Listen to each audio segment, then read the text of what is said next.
Right Pawan, Jagan ఒక్కసారి మాట ఇచ్చారంటే వెనుకడుగు వేయరు, ఇచ్చిన మాట నిలబెట్టుకుంటారు అని చెప్పేసి వైసీపీ వర్గాలు ఎక్కడికక్కడ ప్రచారం చేసుకుంటూనే ఉంటాయి. సో మాట తప్పరు మడమ తిప్పరు అని చెప్పేసి ఒక ట్యాగ్ లైన్ కూడా విధించేశారు. ఈ నేపథ్యంలో ఎక్కడికక్కడ చూసినట్లయితే కనుక వాళ్ళు చెప్పేది ఒకటి చేసేది ఒకటి అని చెప్పేసి మనకు అర్థమవుతుంది. ఎక్కడికక్కడ జాబ్ క్యాలెండర్ కి సంబంధించి కానివ్వండి, అలాగే జనాలకి పథకాలకు సంబంధించి ప్రతి ఒక్క దాంట్లోనూ జగన్ వెనుకడుగు వేస్తూనే ఉన్నారు. ఇప్పుడు విద్యార్థులకు సంబంధించి ల్యాప్టాప్ విషయంలో కూడా ఇదే తంతు జరుగుతోంది. రైట్, గతంలో చేతిలో పట్టుకొని సభల్లో మీకు ల్యాప్టాప్ నేను ఇస్తున్నాను అని చెప్పి ఆశ చూపించారు పిల్లలకి. సో వాళ్ళు అడగలేదు ల్యాప్టాప్ కావాలని, కానీ ఆ స్థానంలో మళ్ళీ ట్యాబ్లు అంటూ కూడా కొత్తగా ప్రవేశపెట్టిన పరిస్థితి కనిపిస్తా ఉంది. చూస్తే జగన్ మాట ఇచ్చాడంటే వెనకడుగు వెయ్యడు. వైసీపీ నాయకులు గొప్పగా చెప్పుకునే మాట ఇది. కానీ మద్యపాన నిషేధం కావచ్చు, ఏటా ఉద్యోగ క్యాలెండర్ వంటి అనేక హామీలను తుంగలో తొక్కినట్లే బడి పిల్లల విషయంలోనూ జగన్ మాట తప్పి మడమ తిప్పేశారు. ల్యాప్టాప్లు ఇస్తామని పిల్లలకు లేని ఆశ చూపించి చివరికి చేతులెత్తేశారు. ఇదిగో మీకిచ్చే ల్యాప్టాప్ ఇదేనంటూ ల్యాప్టాప్ను పైకెత్తి చూపించిన చేత్తోనే ట్యాబులు పంపిణీతో సరిపెడుతున్నారు.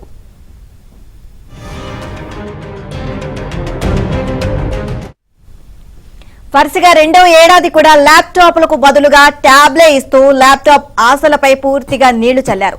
వాస్తవానికి విద్యార్థులు ఎవరూ ల్యాప్టాప్లు అడగలేదు. సీఎం జగనే ల్యాప్టాప్లు ఇస్తామంటూ ప్రకటన చేశారు. అమ్మఒడికి బదులుగా ల్యాప్టాప్లు కావాలి అనుకున్న వారు ఆప్షన్లు ఇవ్వాలని సూచించారు. ఒక్క ఏడాది అమ్మఒడి నగదు వదులుకుంటే ల్యాప్టాప్లు వచ్చేస్తాయని ఆశపడ్డ విద్యార్థులు 7 లక్షల మంది ఆప్షన్లు ఇచ్చారు.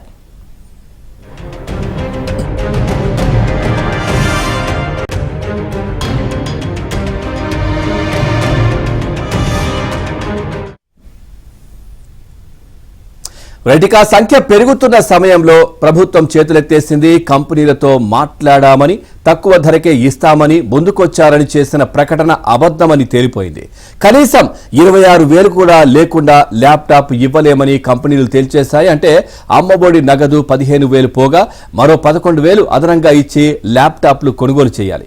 కేవలం 3,500 అదనపు భారంతో కొనుగోలు చేయాలని ప్రభుత్వం భావించింది. చివరికి ఈ భారం పెరగడంతో విద్యార్థులకు ఇచ్చిన హామీని తుంగలో తొక్కేశారు. దీనికి సంబంధించి మరింత సమాచారాన్ని మా కరెస్పాండెంట్ ప్రసాద్ అందిస్తారు. ప్రసాద్, అప్డేట్స్ ఏంటి దీనికి సంబంధించి? పవన్, జగన్మోహన్ రెడ్డి హామీల వర్షం కురిపించారు ఎన్నికల సమయంలో. అదేవిధంగా వాటిని తప్పనిసరిగా అమలు చేస్తాము, మాట తప్పము మనం తప్పము అన్న జగన్మోహన్ రెడ్డి 4 ఏళ్లలో అతను ఇచ్చిన అన్ని హామీల విషయంలో మాట తప్పి మనం తిప్పామని నిరూపించుకున్నారు. చివరికి విద్యార్థుల విషయంలో కూడా ఆ ల్యాప్టాప్లు అందిస్తామంటూ ఆర్భాటంగా ప్రకటన చేసి గతంలో ఏ ప్రభుత్వం దేశంలోనే ఎవరు చేయని విధంగా తాము విద్యార్థులకు ల్యాప్టాప్లు ఇస్తున్నామంటూ చాలా ఘనంగా ప్రకటించారు. కానీ ఏడాది కాలంలోనే కేవలం ట్యాబులకి పరిమితం చేశారు. ఆ తర్వాత కూడా వాటిని పూర్తిగా కుదిస్తూ వస్తూ ఉన్న పరిస్థితి కనిపిస్తా ఉంది. అంతేకాకుండా 9 నుంచి ఇంటర్ వరకు కూడా పూర్తి స్థాయిలో ల్యాప్టాప్లు ఇస్తామన్న జగన్మోహన్ రెడ్డి కేవలం 8వ తరగతి విద్యార్థులకు ట్యాబులతో సరిపెట్టిన పరిస్థితి. ఇప్పుడు మళ్ళీ ఆ ల్యాప్టాప్లపై నీళ్లు వెళ్లే విధంగా కేవలం ట్యాబ్లెట్కి పరిమితం చేస్తూ ప్రకటన మాత్రం చాలా కూడా చెప్తా ఉన్నారు. ప్రభుత్వం నుంచి కూడా జగన్మోహన్ రెడ్డి ఇచ్చిన మాట ప్రకారం అమలు చేయకుండా కేవలం వాటిని విస్మరించే విధంగా వ్యవహరిస్తున్నారని కూడా చాలా స్పష్టంగా కనిపిస్తా ఉంది. దీనికి సంబంధించి విద్యార్థులు, ఉపాధ్యాయులు అనేసార్లు విజ్ఞప్తులు చేసినా, విన్నపాలు చేసినా కూడా ఎక్కడ పట్టించుకునే పరిస్థితి కనిపిస్తా ఉంది. అంతేకాకుండా వీటికి సంబంధించి ప్రతిపక్షాలు ఎక్కడైనా పోరాటాలు చేసినా, విమర్శలు చేసినా వాటిని లోపాలను సరిచేసుకోవాల్సిన స్థాయిలో ఉన్న ముఖ్యమంత్రిగా జగన్మోహన్ రెడ్డి వారిపై ఎదురుదాడి చేయటం, ఎక్కడైనా గట్టిగా మాట్లాడి రోడ్డెక్కి ఆందోళన చేస్తే కేసులు పెడుతున్న పరిస్థితి కూడా కనిపిస్తా ఉంది. ఇక విద్యార్థులకు సంబంధించి 7 లక్షల మంది విద్యార్థులు ఉండగా కేవలం కొంతమందికి మాత్రమే ఈ ట్యాబ్లు కూడా ఇచ్చిన పరిస్థితి కనిపిస్తా ఉంది. ఇవాళ ఈరోజు మళ్ళీ కూడా మరోసారి ఆ ట్యాబ్ల పేరుతో కొత్త నాటకానికి శ్రీకారం చుట్టారు. దీనికి సంబంధించి ఉన్న విద్యార్థులు 7 లక్షల మంది అయితే కేవలం 2 లక్షల మందికి ఇస్తున్నట్టు కూడా లెక్కల ప్రకారం తేలుతా ఉంది. ఇక అమ్మఒడి విషయంలోనూ ఇదే విధంగా జగన్మోహన్ రెడ్డి విద్యార్థులను, తల్లిదండ్రులను మోసం చేశారు. ఎన్నికల సమయంలో ఒక తల్లికి ఎంతమంది బిడ్డలు ఉంటారో అంతమంది కూడా అమ్మఒడి కింద డబ్బులు వేస్తామని చెప్పి జగన్మోహన్ రెడ్డి అలాగే ఆయన సతీమణి భారతి కూడా ఎన్నికల ప్రచారంలో పాల్గొన్నారు. వాటి వీడియోలు కూడా సోషల్ మీడియాలో విస్తృతంగా ప్రచారం చేసుకున్నారు. ఆ మాటలు నమ్మే చాలా మంది తల్లిదండ్రులు తమ పిల్లలకు మంచి చదువులు వస్తాయి, డబ్బులు వస్తాయని జగన్మోహన్ రెడ్డి మాటలు నమ్మి ఓట్లు వేసామని కూడా చాలా సందర్భాల్లో చెప్పిన పరిస్థితి. కానీ కేవలం ఇంటికి ఒక బిడ్డకు మాత్రమే అమ్మఒడికి పథకం వర్తింపజేస్తామని చెప్పి ఆ తర్వాత అమలు చేసిన పరిస్థితి కూడా కనిపిస్తా ఉంది. ఇక 2021 తర్వాత ఆ నాడు నేడు అంటూ చాలా గొప్పగా ప్రకటించి కేవలం మొక్కుబడిగా కొన్ని బళ్ళు మాత్రమే అభివృద్ధి చేసి మిగిలినన్ని కూడా వదిలేసిన పరిస్థితి. ఇంకా ఇప్పుడు కూడా చాలా చోట్ల కూడా ఆ బళ్ళు సగం అంటే చాలా మంది కాంట్రాక్టర్ డబ్బులు చెల్లించకపోవడంతో మొక్కుబడిగా పనులు ప్రారంభించి మధ్యలో వదిలేయడంతో అటు క్లాసులు ఇటు బళ్ళు పూర్తిస్థాయిలో పనులు పూర్తి చేయకపోవడంతో అక్కడ ఉన్న పిల్లలు తల్లిదండ్రులు చాలా ఇబ్బందులు పడతా ఉన్నారు. అంతేకాకుండా ఈ మొత్తం వ్యవహారంలో కూడా జగన్మోహన్ రెడ్డి ఆ ప్రభుత్వం చాలా నిర్లక్ష్యంగా వ్యవహరిస్తుందని చెప్పవచ్చు. ఎందుకంటే ఏదైనా కూడా ప్రభుత్వం ఒక ప్రణాళికాబద్ధంగా కనుక ఆ పనులు చేసి పూర్తి స్థాయిలో వాటిని పూర్తి చేయడం ద్వారా తద్వారా ఎంతో మందికి లబ్ధి చేకూరే విధంగా ప్రభుత్వం వ్యవహరించాలి. కానీ విద్యార్థుల విషయంలో మాత్రం జగన్మోహన్ రెడ్డి కేవలం మాటలకే కట్టుబడ్డారు. కేవలం ఆర్భాట ప్రచారానికి మాత్రమే ఆయన ఉంటున్నారని కూడా చెప్తా ఉన్నారు. గతంలో చంద్రబాబు హయాంలో ఏదైతే ఆయన విమర్శలు చేశారో భారీ భారాలు కావచ్చు, పన్నుల భారాలు కావచ్చు, అలాగే పిల్లలకి ఏమి చేయలేకపోవచ్చు అని చెప్తూనే ఉన్నారు. కానీ ఆయన అధికారంలోకి వచ్చిన తర్వాత ఏదైతే ఆయన విమర్శలు చేశారో ఆ మొత్తం కూడా అమలు చేసి అంటే ప్రజలపై విద్యార్థులకు అన్ని రకాల భారాలు మోపడమే లక్ష్యంగా ఆయన పాలన సాగిందని కూడా ఇప్పుడు విద్యారంగ నిపుణులు కూడా వీటిపై తీవ్ర అభ్యంతరాలు వ్యక్తం చేస్తా ఉన్నారు. అయినప్పటికీ కూడా ఎక్కడా ముఖ్యమంత్రి జగన్మోహన్ రెడ్డి కావచ్చు, పాలకులు కావచ్చు, ఈ విషయాలను ఏమైనా పట్టించుకోకుండా పక్కదారి పట్టించారు, అంశాలను డైవర్ట్ చేసే రాజకీయాలకు తరలిస్తా ఉన్నారు.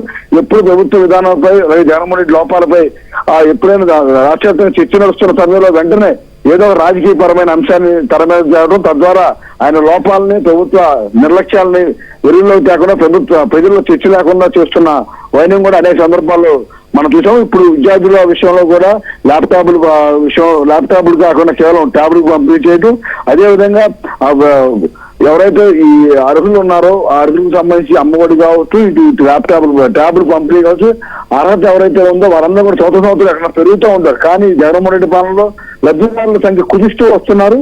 చివరికి అమ్మఒడికి ఇచ్చే 15,000 కూడా 1,000 ఒకసారి, 2,000 ఒకసారి, 3,000 ఒకసారి ఇలా కోతలు పెట్టి ఏదో ఒక సాకుతో ఆ డబ్బులు లెక్క తీసుకున్న పరిస్థితి కూడా చూస్తా ఉన్నాం. ఈ లెక్క ప్రకారం చూస్తే జగన్మోహన్ రెడ్డి అన్ని విధాలు కూడా విద్యార్థులను మోసం చేయడంతో పాటు ఆ ప్రైవేట్ కంపెనీలకు బైజూస్ వంటి ప్రైవేట్ కంపెనీలకు కొన్ని రకాల కాంట్రాక్ట్ సంస్థలను కట్టబెట్టి తద్వారా తమ అనుకూలంగా ఉన్న వారికి మేలు చేకూర్చారనే అంశాలపై కూడా ఇటీవల టీడీపీ నాయకులతో పాటు జనసేన పిఎస్సీ చైర్మన్ నాదిల మనోహర్ అనేక అంశాలు కూడా ప్రస్తావించారు. గణాంకాలతో సహా ఆయన మీడియా ముందుకు వచ్చి ఆ మొత్తం ఈ విద్యారంగంలో ఎటువంటి అవినీతి జరిగింది, ఎన్ని కోట్ల రూపాయల చేతులు మారాయి, ఎవరెవరు కంపెనీలకు ఏ విధంగా కట్టబెట్టారు, అదేవిధంగా ఇంగ్లీష్ మీడియం విద్య పేరుతో ఏ విధంగా సంస్థలకు దోచిపెట్టారన్న అంశాలపై జగన్మోహన్ రెడ్డి అలాగే బొత్స సత్యనారాయణ విద్యాశాఖ మంత్రి పాత్రపై కూడా ఆయన స్పష్టంగా వివరించడం జరిగింది. అయినప్పటికీ వాటికి సంబంధించి తాము ఎక్కడ అవినీతి పాల్పడేది పారదర్శకంగా వ్యవహరించామని చెప్పాల్సిన పాలకులు, దానికి సంబంధించి వివరణ ఇవ్వాల్సిన ప్రభుత్వం నాదిల మనోహర్ టార్గెట్ చేస్తూ వ్యక్తిగతంగా దాడి చేస్తూ ఎదురు దాడి చేయడం, మాటలను వ్యక్తిగత విమర్శలు చేయడం వంటి అంశాలు కూడా మనం ఇటీవల చూసాము. ఈ పరిణామాల నేపథ్యంలో దీనిపై బహిరంగ చర్చకు రావాలని కూడా జగన్మోహన్ రెడ్డి బొత్సకు కూడా నాదిల మనోహర్ సవాల్ ఇస్తారు. అయినప్పుడు కూడా విద్యారంగంలో జరిగిన అవినీతికి సంబంధించి ఇంతవరకు ప్రభుత్వం అధికారికంగా పూర్తి స్థాయిలో శ్వేతపత్రం విడుదల చేయమని డిమాండ్ చేసినా కూడా వాటికి సంబంధించి ఎక్కడ పనిచేసిన దాఖలాలు కూడా లేవు. మొత్తం మీద ఇటు ఉద్యోగాలు ఇస్తామన్న యువతనే మోసం చేశారు. అలాగే విద్యార్థులకు మంచి ఉద్యోగాలు ఇస్తాము, ల్యాప్టాప్లు ఇస్తామని విషయంలో కూడా విద్యార్థుల్ని మోసం చేశారు. ఇక ఉద్యోగుల్ని ఉపాధ్యాయుల్ని మోసం చేశారు. ఇలా అన్ని వర్గాల వాటిని కూడా జగన్మోహన్ రెడ్డి పాలన అన్యాయం జరిగిందని ఆవేదన వ్యక్తం చేస్తున్నారు తప్ప ఏ ఒక్కరు కూడా తాము జగన్మోహన్ రెడ్డి పాలన వల్ల మంచి జరిగిందని చెప్పేవాళ్ళు కేవలం వైసీపీ అభిమానులు తప్ప ఎక్కడ తటస్థంగా ఉన్న వారు కూడా ఈ రోజు చెప్పలేని పరిస్థితి. ఏదైనా రోడ్డు ఎక్కి తమకు అన్యాయం జరిగింది ఆక్రోశిస్తే వెంటనే వారిపై కేసు పెడుతూ అరెస్టు చేయడం. ఈ పరిణామాల నేపథ్యంలో చాలా మంది మాట్లాడాలంటేనే భయపడిపోతున్నారు. తాజాగా కూడా చూస్తున్నాం, అంగన్వాడీ వర్కర్లు కావచ్చు, ఆశా వర్కర్లు కావచ్చు, రెండు రోడ్డు ఎక్కిస్తుంటే వారికి చివరికి మహిళలను కూడా తోలనాడుతూ దూషించడం వంటి పరిణామాల నేపథ్యంలో జగన్మోహన్ రెడ్డి పాలనపై సర్వత్రా తీవ్రస్థాయి విమర్శలు వ్యక్తమవుతున్నాయి. విద్యార్థుల విషయంలో కూడా ఇదే వ్యవహరిస్తున్న తీరుపై విద్యా రంగాన్ని ఇప్పుడు కూడా ఆవేదన ఆగ్రహం వ్యక్తం చేస్తా ఉన్నారు. ఇప్పటికైనా కూడా కనీసం విద్యార్థుల పూర్తి పారదర్శకంగా వ్యవహరించి వారికి న్యాయం జరిగినైతే డిమాండ్లు